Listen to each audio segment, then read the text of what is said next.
Hello. Hello there. Welcome to AEC Unplugged. I'm your host, Danielle Gray.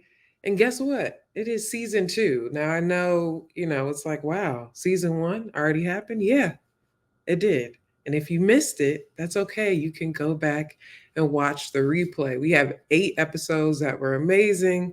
And if you were a part of that, if you watched some of those, comment below to tell me what your favorite episodes were so far.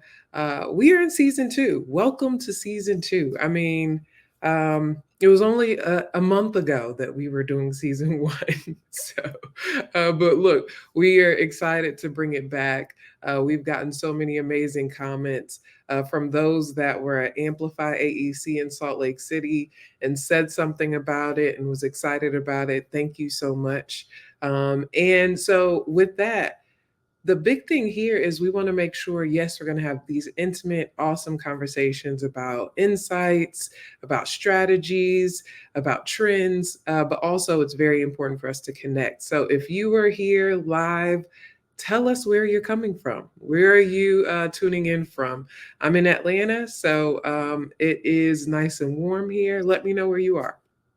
Okay, so look, we in season one we talked about wellness. We talked about we talked about networking. We talked about leadership, presentation skills. We talked about project management. I mean, it was so many things, and quite honestly, I'm still using a lot of the lessons learned that I got from season one. So I'm looking forward to having that in this season as well. So before we get into elevating through differentiation, which by the way, awesome topic, can't wait to talk about it. Let's talk about a few things, some items. Okay, I am serving as the director of content and knowledge resources at SMPS HQ, and so my job is to create great content, insightful, applicable, digestible content for AEC industry professionals. And that is what I'm here for. So, one is if you want to hear something, if you feel like you want to share a topic, I would love to hear about it. We have a call for thought leadership. Please submit. We really want to hear from you. We want to get all kinds of different voices speaking to the membership and beyond. So please do that. Secondly, we have some great programming coming up. So it would be crazy for me not to mention the really great programs coming to you, especially this month.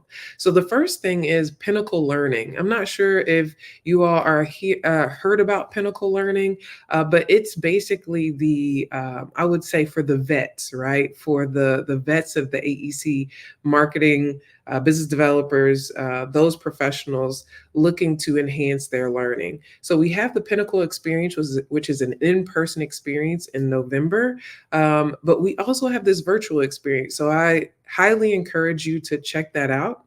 The first or the second part two is happening tomorrow, August 15th. It's called Turning Your Brand Story into a Hiring Story.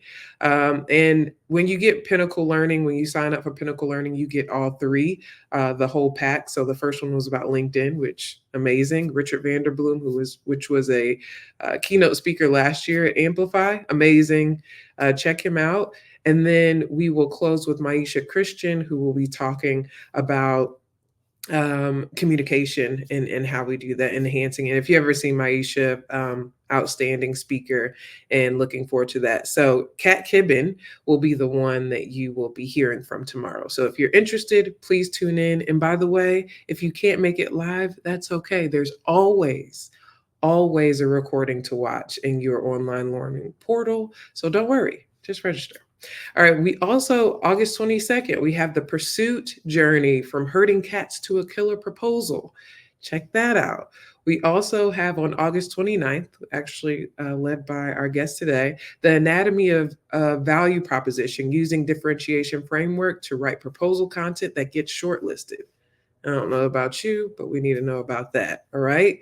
And then coming up in September, we also have a Master This. A Master This is a 3-part series that you have 1 hour content a Tuesday, Thursday, Tuesday. Again, recordings are always available. And that's going to be achieving return on content and a new AEC blueprint. That's going to be with Ida Chineman, which is she's amazing. If you have seen her speak, she knows branding and she knows it well.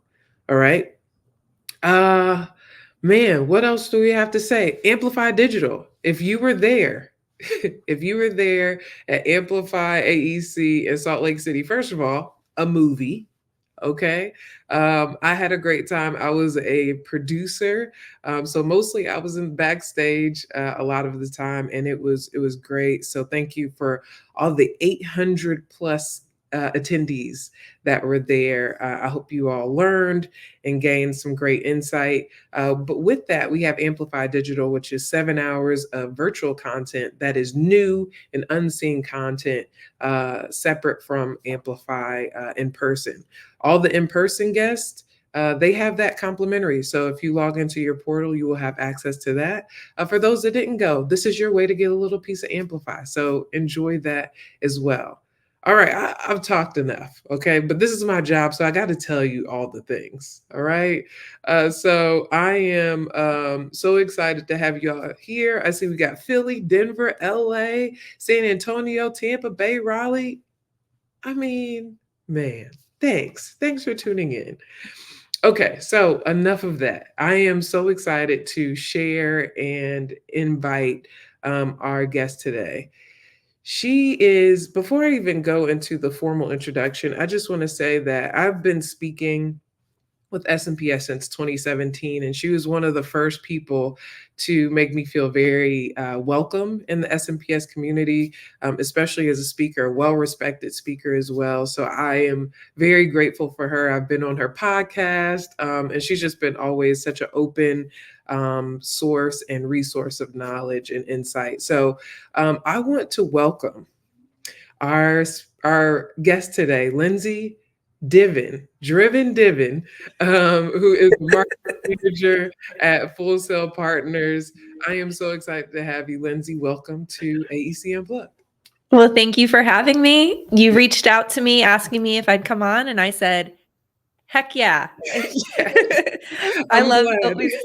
I always love talking with you, and then we get to talk to everybody else today as well. Yeah. No, thank you so much for joining. And yeah, we've done this a couple of times, so I'm excited to do it in this platform in this way. So look, what I've been doing in the last season, and it's just always just so interesting to me, is most people that are in the AEC industry did not dream about this when they were a young person, right? So I'm always interested, how did you get into the AEC industry? Can you share your story about how you made your way into this industry? Yeah. So I actually graduated. I went to school and studied marketing at the Mhm. University of Florida. So I have to do a Go Gators. We're legally obligated once you graduate to say that. Right. But my first job out of college, I was working for a bowling alley doing their marketing. So think like organizing birthday parties, bowling tournaments, leagues, special events, that kind of stuff. And I did that for about a year, but it was a lot. It was every weekend, most weeknights till like 2 a.m. And I had a young family. My son was about 1. So I was like, okay, I need another job. So I started applying to this website. I don't even know if it exists anymore, monster.com, Mhm. and for a marketing coordinator position for an engineering firm. And I'll never forget my boss, Joe, who became a mentor of mine. He asked me in the interview, he's like, now you might have to work late some evenings and maybe occasional weekend or two. And I was like, at that point, I maybe would have like 1 day off a month. And so I was like, oh, that sounds good. That sounds really good. Right, way better than what I'm dealing with right now. Yeah. So I got the job, and 19 years later, I'm still here. Wow, wow. I mean, and it's so interesting. I mean, my way was very similar in the fact that I heard about a job from the internship office at my school, and I was like, yeah, whatever, I'll take it. I want to know marketing, and here we are in AEC and loving it and still here. So I think it's really important to share that passion and that you stuck around because there's people that come in and out. And I think this is a really, really special industry. So thank you Mhm. for sharing that. I think that's so Mhm. interesting. So, our episode today is about elevating through differentiation. So Mhm. before we go on like a firm level, I want to talk about as professionals. So I've followed your career since I've met you. I mean, you've had a podcast. I get your emails all the time. Marketers Take Flight. If you have heard of these or on Lindsay's email, please write that in the chat. I want to know who else is getting these emails. But you've done so much to differentiate yourself. Like, what do you believe is important why do you believe it's important to differentiate yourself as a professional, and how has Mhm. it led to your success? Yeah, I think from our early age, I guess early career,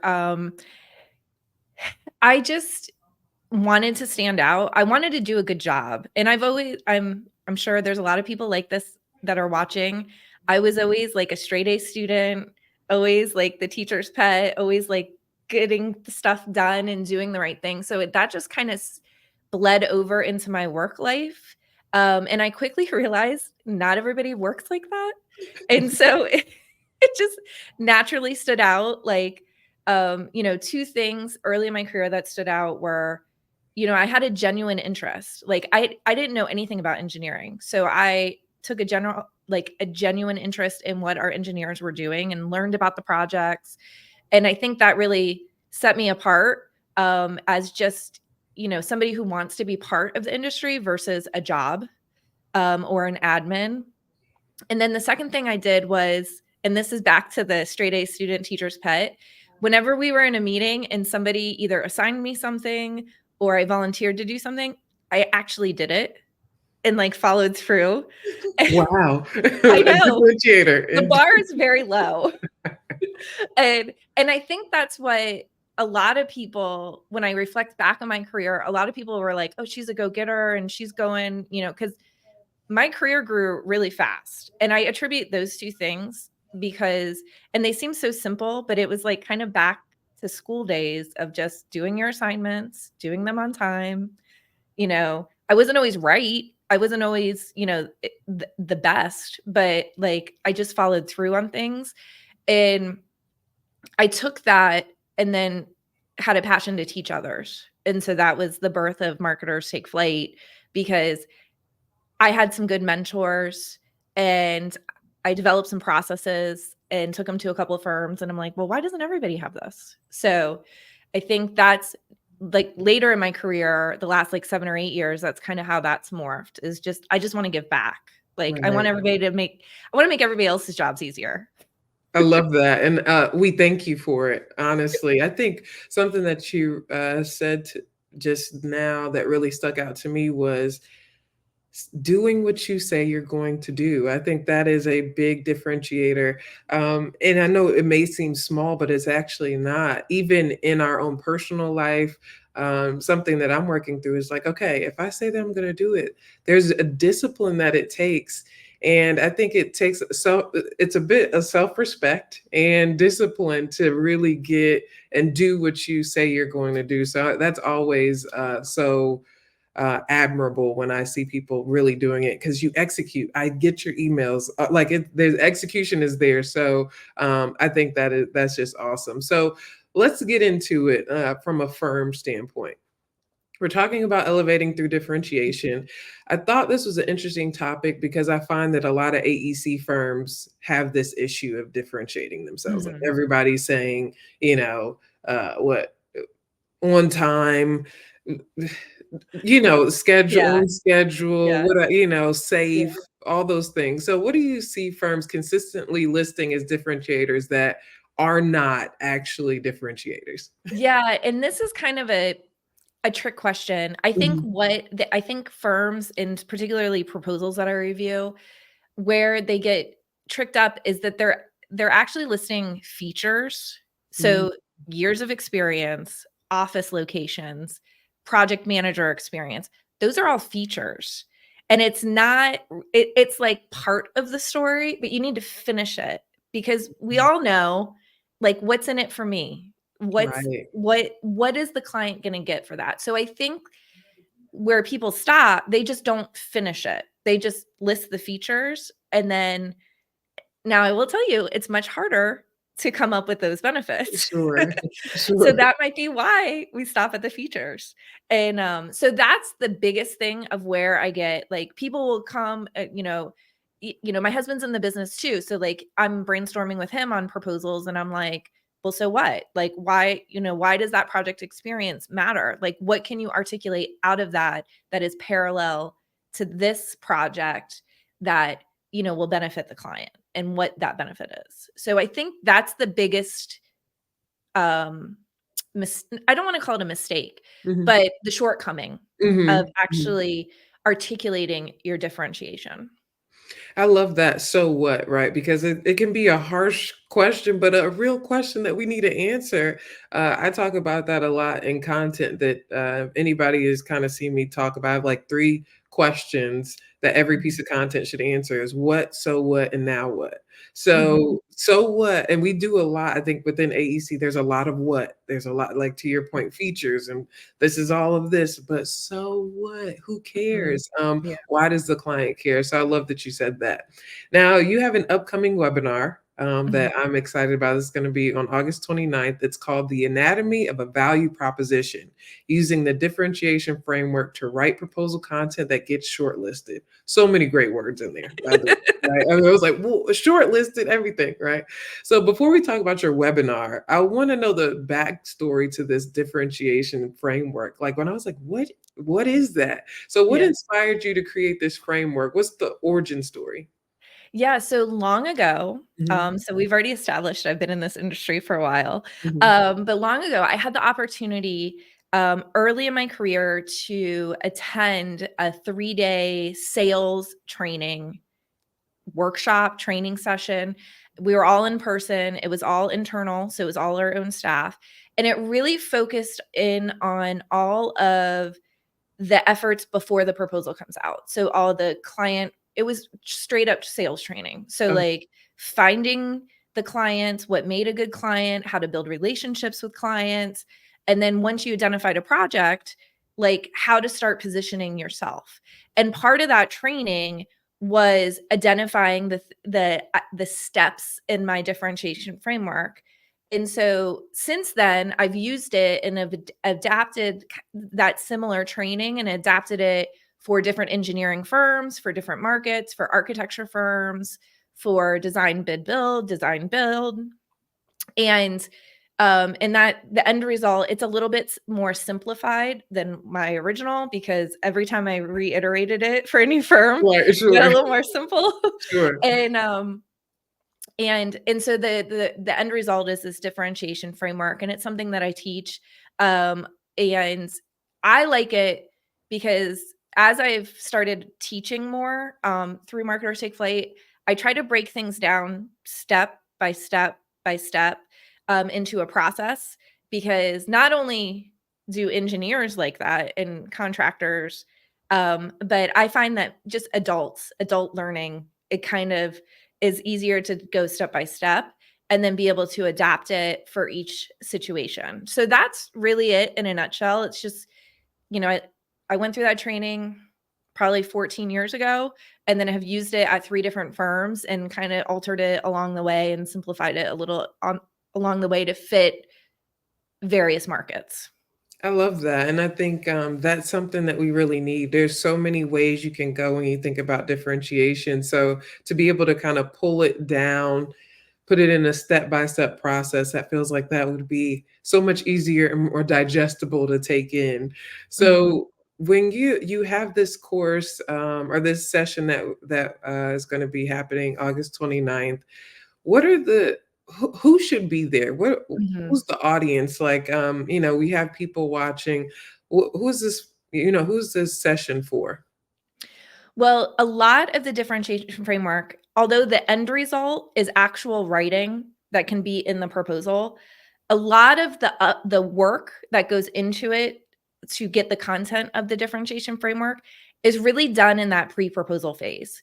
So with that said, I would highly recommend anybody who's involved in the pre-proposal phase. So business developers, project managers, capture managers, principals, whoever, whatever that looks like at your firm, and then marketing coordinators or proposal coordinators, they are typically the ones facilitating it.